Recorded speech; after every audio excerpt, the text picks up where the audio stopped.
बड़े ही अफसोस की बात है, आज सोशल मीडिया पर एक ईमान से ताल्लुक़ रखने वाली हमारी बहन, दीनी बहन, जिसका चर्चा चल रहा है मुसलसल सोशल मीडिया पर, हर एप्लीकेशन पर, यूट्यूब पर, फेसबुक, ट्विटर, हर चीज़ पर उसका चर्चा हो रहा है। ऐसा उसने किया है जिसकी वजह से आज सारे लोग उसी लड़की का, उस बहन का तज़किरा कर रहे हैं, जिसका नाम आयशा था। उसको इतना परेशान किया गया, इतना टॉर्चर किया गया कि उसने अपने आप को हलाक और बर्बाद करने का, अपने आप को एक नदी में डूब करके अपने आप को ख़त्म करने के लिए तैयार कर लिया। हालांकि ये इस तरह से करना, अपने आप को हलाक और बर्बाद करना, खुदकुशी करना, आत्महत्या करना, ये शरीयत इस्लामिया की नज़र में क़त्अन जायज़ नहीं, दुरुस्त नहीं, हराम है। लेकिन इस काम को अंजाम दे करके हमारी आयशा बहन ने एक सवाल छोड़ा है। वो सवाल ये है कि उसको इस काम को अंजाम देने के लिए, इस काम पर आमादा होने के लिए, इस गलत रविश को इख्तियार करने के लिए कौन सी चीज़ ने उसको आमादा किया, कौन उसको परेशान कर रहा था, किसका दबाव था?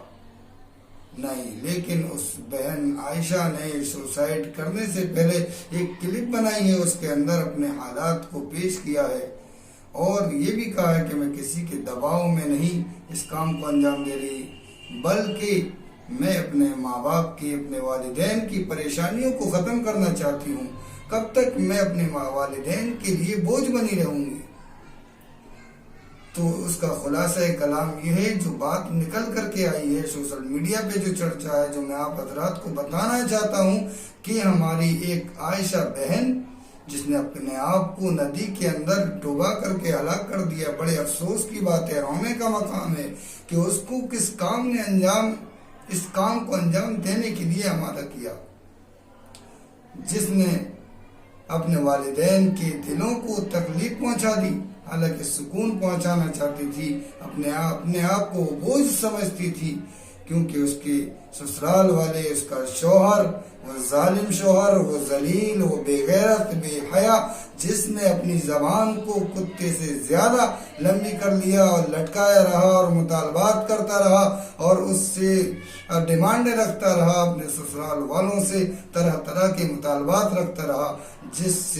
जिसकी वजह से वो आयशा बहन परेशान थी अपने वालिदैन के लिए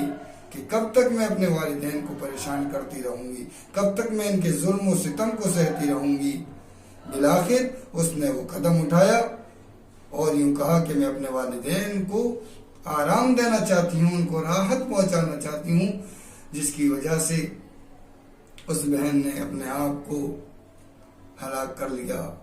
बड़े अफसोस की बात है, ए ईमान वालों, ए मुसलमानों, ए नौजवानों, आज हम लोगों ने इन रस्म व रिवाज को, इन मुतालबात को नहीं छोड़ा तो आज लाखों हमारी बहनें ऐसी हैं। ये तो एक आयशा नाम की जो बहन जो हलाक हुई है कुछ अय्याम पहले, चंद दिनों पहले, उसने तो अपनी क्लिप बनाकर छोड़ दिया, इसलिए लोगों को मालूम हो गया। लेकिन आज न जाने इस दुनिया के अंदर हजारों आयशा जैसी बहनें अपने आप को हलाक और बर्बाद कर रही हैं। नौजवानों, अपने आप को मजबूत बनाओ, अपने बाजुओं पर भरोसा रखो, अपने ख्वाहिशात को, ज़रा नफ्स को कुचलो और मुतालबात की तरह की चीज़ों से ज़रा बाज आ जाओ, वरना तुमसे बड़ा जलील, बेगैरत, बेहया कौन हो सकता है, जिसकी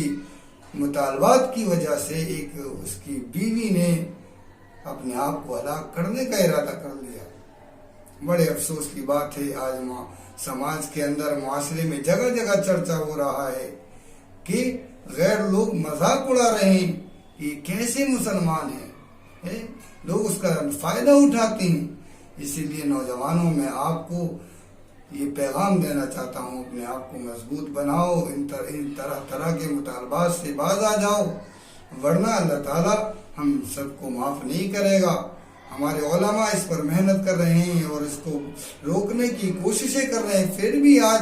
समझ में नहीं आ रही। मेरे भाइयों, मान जाओ, अल्लाह के लिए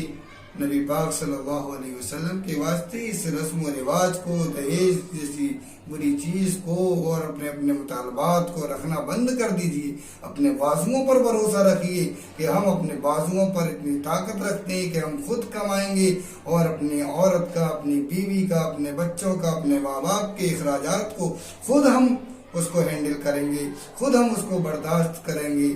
تو اللہ تعالیٰ آپ کے بازوؤں میں وہ طاقت عطا فرمائے گا جس کے ذریعے سے آپ تمام اخراجات کو پورا کر سکیں گے. اس کے بدلے میں اللہ تعالیٰ دنیا میں بھی اجر عطا فرمائے گا اور آخرت میں بھی اجر عطا فرمائے گا.